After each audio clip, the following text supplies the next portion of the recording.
What's up, everybody? Welcome back to the channel. My name is Paul, the social introvert that's becoming more social. So maybe I'm a reserved extrovert. Who knows? But anyway, I was gonna go with something else, but I thought the Birkenstocks, you can't go wrong with Birkenstocks. They're comfortable and they're just something easy. But I cut these jeans this morning. I just didn't like how it draped over the shoe because I actually didn't. So I had to cut the inside so it actually does drape over the shoe. But even then, I didn't like the length and I didn't like how it looked. So I'm always a fan of, people call them high waters, call them what you want, I don't know. I'm always a fan of those. So if, like, when in doubt, if I don't like my jeans or a pair of jeans, I'm cutting them like this. And this is like the perfect length for me, at least, because I can wear low top shoes with them.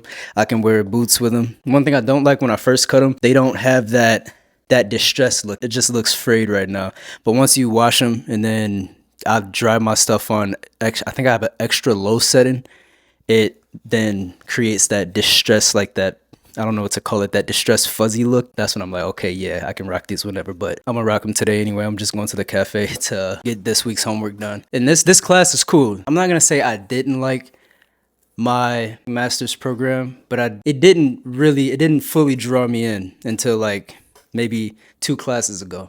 And now I actually I like the program. So I'm about to lock in, maybe start on next week. Probably won't. I'm not gonna sit here and lie to y'all. I'm not gonna start on next week's homework. I'm gonna knock this week's out, obviously do some editing. I go to the cafe because when I sit here, if I'm studying or doing homework, I'm usually sitting at the table over here.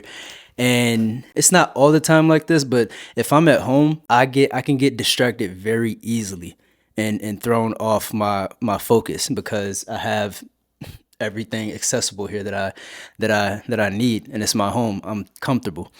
If I go to the cafe, or when I go to the cafe, I'm out of my comfort zone, I'm out of my environment, and I don't have anything to distract me from the task at hand, which is my homework. But don't get me wrong, I can sit here and do homework, it's fine, but avoidance is better than resistance. If I avoid studying at my house altogether, I don't have to resist the urge to do other things. And I'm sure a lot of people can relate, because when you're at home, you're comfortable and you can get up, go to the fridge and eat. You can get up, turn the TV on. You can get up, go upstairs and do whatever. It's so easy to get distracted at home. And I know I'm not the only one. And if I am, then call me crazy. Before I head out and forget, my boy Virgil, shouts out to him. So me and him took a trip to On the Arm. It's like this shop in Vegas that has dope stuff. They got bags like this. They got clothing. They have shoes, all sorts of shoes. He took me there, and I didn't know places like that existed in Vegas.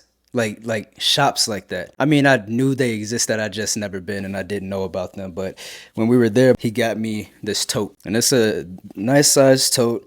It's got pockets, a front pocket right here. It's got an inside pocket right there. Like, it was very kind to him as a human being to get this for me, because he didn't have to. But shouts out to you, Virgil, and I appreciate you for this. This is the tote that's gonna be carried today, or that's gonna carry all my stuff today. And usually when I go to the cafe, obviously I have my laptop where I do all my homework. I got my hard drive just in case I need to store and access videos when I'm editing. I usually take a book, rereading The Alchemist right now, and then this book right here. I think I'm gonna finish The Alchemist and then finish this one because The Alchemist is just too easy. If I do have time to read, I'll read. So I'll bring books just in case. I bring battery packs, the transmitter and everything, and the mic goes in here as well.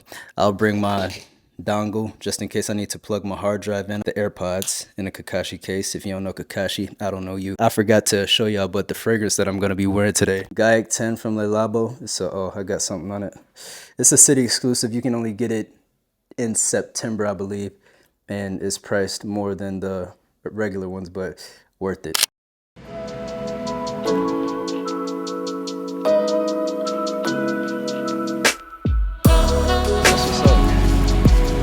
How long does it take to... Do you want to try? Yes. Thank you. Thank you. And spicy? Which one's the spicy? Habanero for sure. And the peanuts, I need them. But today there's some crazy here. You like okra?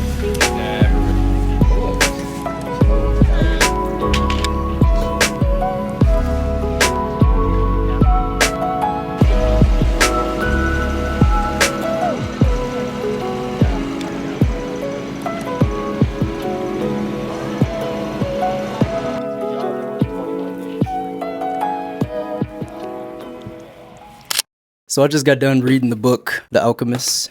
Well, that wasn't my first time reading.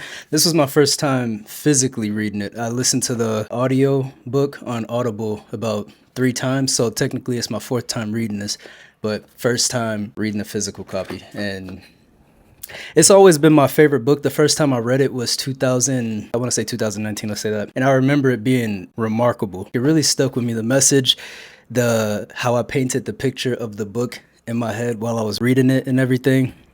And it was just something amazing, but I wanted to quadruple back now and actually physically read it. It was probably better than the first time I read it, but that's besides the point. What I'm getting at is trust the timing of your life. Every idea that you had was the best idea at the moment to get you to where you are right now.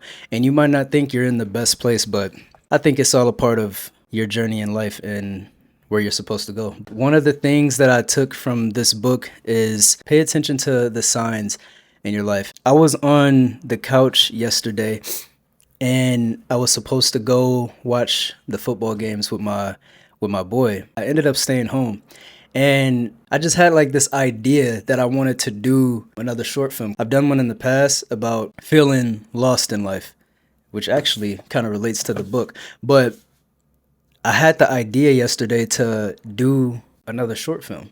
So I already started editing and everything, the intro. I wrote like the script and I never like plan out my videos. I usually just do it organically. Like whatever I'm doing in my videos is whatever you see in my videos is what I like was actually doing. I wasn't planning anything. It was just what I was doing in my day and I just piece it together bit by bit. Even my first short film, I just got up and did it. But this one, I'm like, okay, let me do a script. Let me do a intro. I'm going to talk in this one. I didn't talk in my last one. I just had the subtitles and everything. But I had that idea and put it like this. If I would have went out and watched the football games yesterday, I probably wouldn't have had this idea. And I probably would have just, my next video just made another vlog like how I usually do. I don't know where it came from. I was genuinely just sitting on the couch and I was like, wait, hold up. I think I want to do a short film. Because I know I can, like, I know from the moment I picked up my camera, I think it was back in March or February, I was brand new to filming, like cinematography, making things look cinematic and everything. I'm still learning, obviously, but from then to now, it's night and day how much I've progressed. So from my first short film, I was like, well, I know I can do it. So let me try and tap in a different way. All that came to my head while I was sitting on the couch. And it's so interesting to me because that would not have happened. Actually, I don't know if it would have happened. Maybe I would have had the idea later on. Maybe not. Who knows? But I know I wouldn't have had that idea sitting at the Durango casino watching football. I feel like sometimes things happen for other things to happen. We ended up not going to watch football, but I got what I think is a brilliant idea from this whole thing. So back to the book. And if you haven't read this book, please read this book. At least try it. It's a short, I wouldn't call it, I call it a short read. It's about 180 pages. It's fictional, but it's also, you can relate it to life in many ways, but it's a beautiful book, beautifully written. I'm glad I read this again this year because I feel like I needed to read and see and hear some of the things that this author was portraying through the book. And I feel like that's what also led me to my idea about my next short film. What my short film is going to be called is Why You Should Start Filming, or Why You Should Just Start Filming. I'm making this because I wish I stumbled across a video back in 2021 when I was like, yeah, I'm going to buy a camera. I don't know what I'm going to do with this camera, but I want to buy a camera and just start doing something with it. And I just never did. Just kept putting it off. It's going to be a short film, probably like maybe less than 5 minutes. But I don't know. Maybe it'll help people who want to start filming. Maybe it'll get them out their comfort zone and push them to that direction. Or, you know, maybe it's something that people can relate to. Well, it's not maybe. I know people can relate to this because I thought that way. I have friends who thought that way. And you're not going to get anywhere just talking about it. You need to actually do it. I think it's going to be dope. And I know people will resonate with it, relate to it. And that's all that matters to me. If I can help at least one person figure something out, or help them get to a decision, or help them get to, you know, start their journey, then I'm fine with that. I'm fine with that. That's what it looks like. That's a part of the intro, but yeah, it's gonna be fire. I think it's gonna be fire. Read this book if you haven't read this book, and if you have read this book, read it again, because it's a new read every time. You find out different things every time. It's a beautiful book. Check it out.